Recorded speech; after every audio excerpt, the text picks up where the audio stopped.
Her husband framed her for a multi-million-dollar fraud. While he slept, she hacked his accounts, stole everything and vanished. The FBI came for him, but the money was gone. The twist? She's still out there. And someone new just tried to track her down. You ever have one of those moments where you look back and think, that was the second everything fell apart, but I smiled through it anyway? Mine was a Tuesday. My husband, Brandon, handed me a manila envelope and said, "Hey babe, I just need your signature on a few forms for the CPA. You know, tax stuff. Deadline's tonight." I was halfway through folding laundry. We were watching a rerun of The Office. I didn't even glance at the pages. I signed them. Like an idiot. 3 weeks later, the FBI knocked on our door. Not a tap. Not a polite knock. A full-blown bang bang bang, open up or we're coming in kind of knock. I answered barefoot. They arrested me. Brandon? He stood there in boxers and a robe, pretending to be surprised. He even said, "Wait her? There must be a mistake." Oscar-worthy. Turns out those few forms I signed? Wire transfers. Falsified vendor contracts. Offshore laundering authorizations. To the feds, I was the one moving millions through shell companies in Singapore and the Caymans. My name was on every document. Every login. Every passcode trail. And Brandon? Mr. CEO of our little tech startup? Walked away squeaky clean. They couldn't hold me long.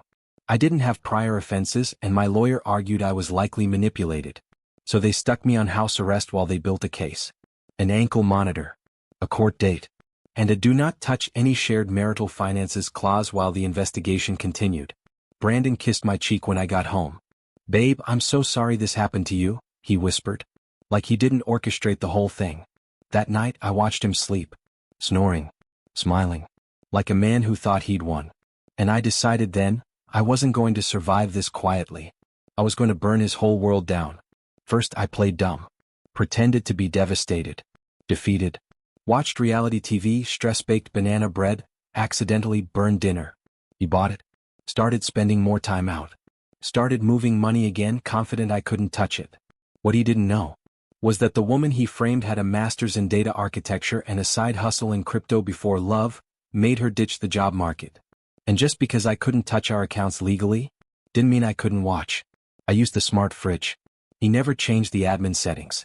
Our fancy touchscreen Samsung had access to our Wi-Fi network, synced with his devices and still ran on the default root password. From there, I wormed my way into our home server. Then into his desktop. Then into his secure folders labeled board only and Q4 projections. Classic. And that's when I found the real books. The real money. The shell company that owned the shell company that owned the shell company. And the 12 untouched wallets full of unreported crypto and real estate titles tied to pseudonyms. He hadn't just stolen. He'd been hiding it all, from the feds, from me, from everyone. So I got to work. Over the next 6 weeks, while under 24/7 monitoring and pretending to be a clueless, emotionally wrecked housewife, I became a digital ghost. I built new identities. One in Panama. One in Estonia. One under a deceased woman in Alaska who'd never filed a tax return. I opened accounts. Cold wallets. Transfer pools. I used $8.57 in DoorDash credits to brute force a VPN backdoor into one of his trading platforms. It took 3 days to move the first $1.3 million. He never noticed. He was too busy planning a business trip with his new assistant, the one who left lip gloss in our Tesla. Cute. By the time the feds circled back with an actual warrant, his accounts were empty. Every asset he buried was gone. He was smug when they arrested him, until they asked where the money was. And he realized he'd been robbed by the woman in fuzzy socks who made pancakes while plotting a heist. But the best part? When they asked me to testify, I couldn't. I was gone. They say house arrest is a cage. But Brandon made one mistake. He put me in a cage with Wi-Fi. 3 weeks before my court date, while the FBI chased money that no longer existed, I was planning an exit that didn't leave smoke, just silence. See, disappearing isn't about deleting everything. It's about flooding the system with noise. So I didn't vanish. I multiplied. Step 1, digital noise. I created 6 online personas across 3 countries, all with partial versions of my name. Booked fake hotel reservations. Applied for low-level credit cards. Made small, trackable purchases. A pair of running shoes in Portugal, sushi in Vancouver, a train ticket in Prague. To the algorithms, I was everywhere. To Brandon? I was sitting on the couch, rewatching Bridgerton with a glass of wine and an ankle monitor. Step 2. Physical exit. Brandon's company leased a vacation home in Palm Springs under one of their LLCs. I'd found the paperwork in his email, along with the code to the private gate. He used it for quiet weekends. He never invited me. So I had a courier deliver a smart lock disguised as a gift basket. I spoofed it to connect to his Wi-Fi. Now I had remote access to the front door. I also had access to the back gate, the one the landscaper used on Tuesdays. Guess what day I left? Step 3. The switch. The ankle monitor wasn't complicated. Cheap plastic. GPS-based. Only triggered movement outside the range zone. So I made a friend. Well-paid a friend. Marla. Former client. Tech-savvy. She came over for book club, and left wearing a very convincing wig in my tracker. The next 3 days?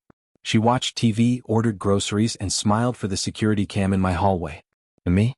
I walked out the back gate, slipped into the Uber I'd booked under Emily Saunders, and disappeared into the desert.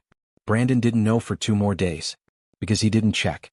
He was too busy celebrating. The same day I disappeared, he posted a photo on LinkedIn. Smiling. Champagne. Captioned, "Victory is earned, not given." He thought the case was closed. Thought I was trapped. Thought he'd beat me at my own life. He didn't know I'd already emptied the cold wallets, burned the backup codes, and wiped every trace of the crypto pipeline he'd built over 5 years. He didn't know I'd owned the accounts before he did. I crossed into Canada by foot. Paid cash for a cab to a remote motel.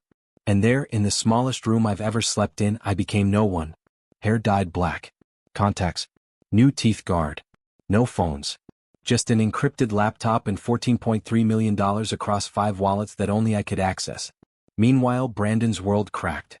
He'd made a deal with the feds. Hand over the missing assets, in exchange for immunity. Only, there were no assets left. And now, no wife to blame. No trail to follow. No way out. They froze what was left of his visible accounts. The investors pulled out. And Brandon? He was indicted anyway. Because karma doesn't care if you meant to cooperate. Cares if you can. The best part? He still thinks I might come back. The feds told him I was missing. He assumes I'm scared. Hiding. Waiting for a deal. He has no idea I'm sipping coffee in a quiet village, walking under a new name, laughing at strangers' dogs while reading local news that doesn't mention him at all. Because I didn't want justice. I wanted peace. And sometimes peace comes with an offshore account and a new passport. The first few weeks off the grid felt like waking up in someone else's skin. I'd traded courtroom dates and electronic ankle monitors for morning walks in the cold fog of a coastal village where no one knew my name, no one asked questions, and no one looked twice at the woman with a warm coat and distant eyes. It was quiet. And for the first time in years, I didn't need to fake being calm. I was. But peace, as I've learned, isn't the end of a story. It's the pause before the last storm rolls in. And mine? Was about to wear a familiar face. It started with a message. Not to my burner email. Not to my encrypted server.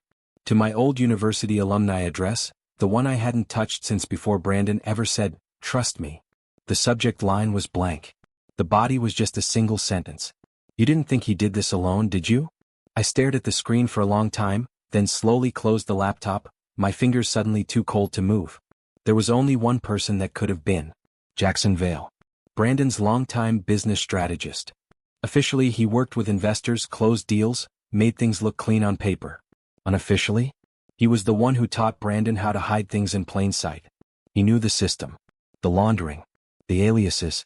And if he was reaching out now, that meant he wasn't just in trouble. He was desperate. Because the moment Brandon went down, Jackson's safety net went with him. The next day, I found the second message waiting in the inbox. This time with an attachment, a photo of me. Not a recent one. Not from my escape. Older. From the night Brandon proposed. Jackson had taken it, I remembered that now. He'd smiled at me, said I looked like the kind of woman who could run a country. Now he was using it as leverage. The message simply read. We split it 3 ways. Brandon took 2. You took everything else. I want my share. Or I start talking. There it was. No threats. Just math. I didn't respond. Not because I didn't believe him, I did. Jackson wasn't bluffing. He never bluffed. That was Brandon's style, loud, charming, full of distractions. Jackson. He was surgical. The kind of man who said please before ruining you. So I started watching again. Backdoor searches. Quiet probes through old network nodes and social ghost trails. And I found him. A penthouse rental in Buenos Aires under one of Brandon's burner LLCs. He wasn't hiding. He was waiting. So I went to meet him. Not because I owed him anything. Not because I was afraid. But because when someone like Jackson Vale comes knocking, you don't ignore the door.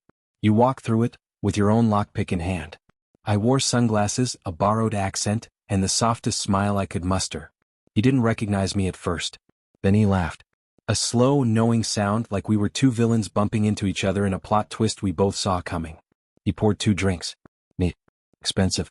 Didn't touch his. You're smarter than he ever gave you credit for, he said. I smiled. Everyone is. We didn't negotiate like enemies. We danced like equals. He told me what he had: backup copies of Brandon's offshore ledgers, emails implicating Brandon's own family members, a client list that read like the FBI's holiday wish list. He didn't want to expose me. He wanted protection. Money. Enough to vanish, clean and permanent. And in exchange? He'd hand over the last piece of leverage that could tie me to Brandon's empire. An internal memo with my digital signature. Forged, of course, but still dangerous if it ever resurfaced.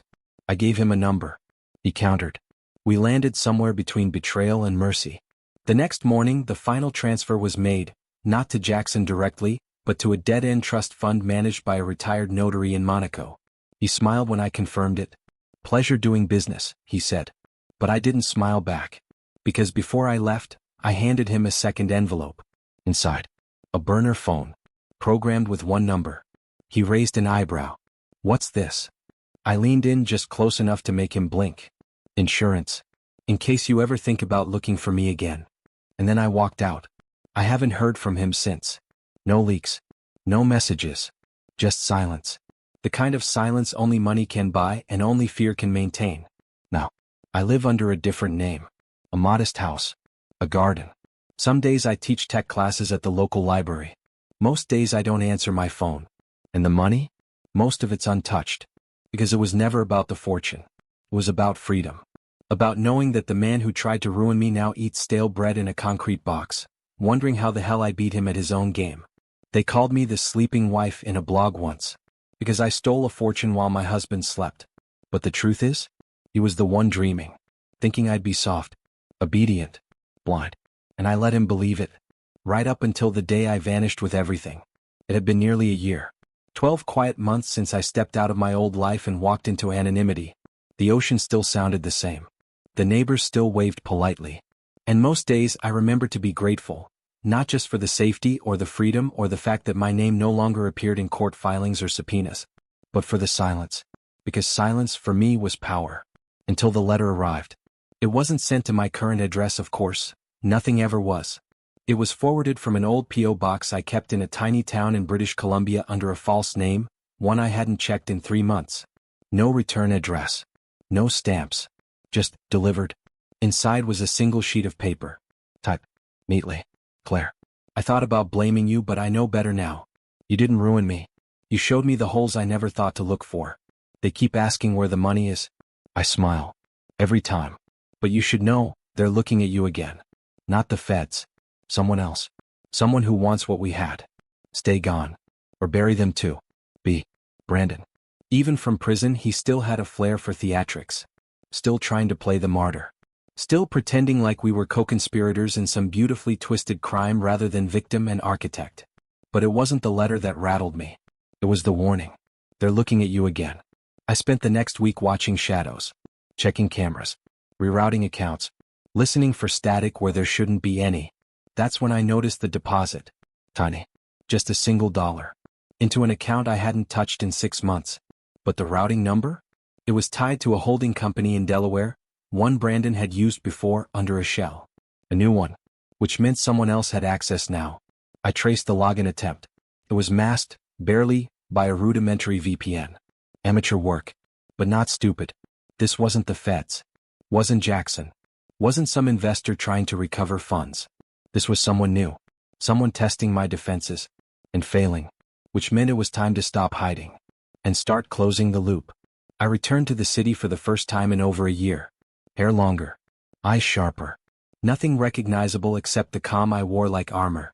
I visited one last contact. A fixer I'd used back in the early days when I was still learning how to vanish. She handed me a name and a file. The person poking around? Danica Cross. Ex-fintech exec. Fired under quiet circumstances. 6 months ago, she started contacting Brandon's former associates. 2 months ago, she formed a private recovery firm for high-value asset retrieval. Her specialty?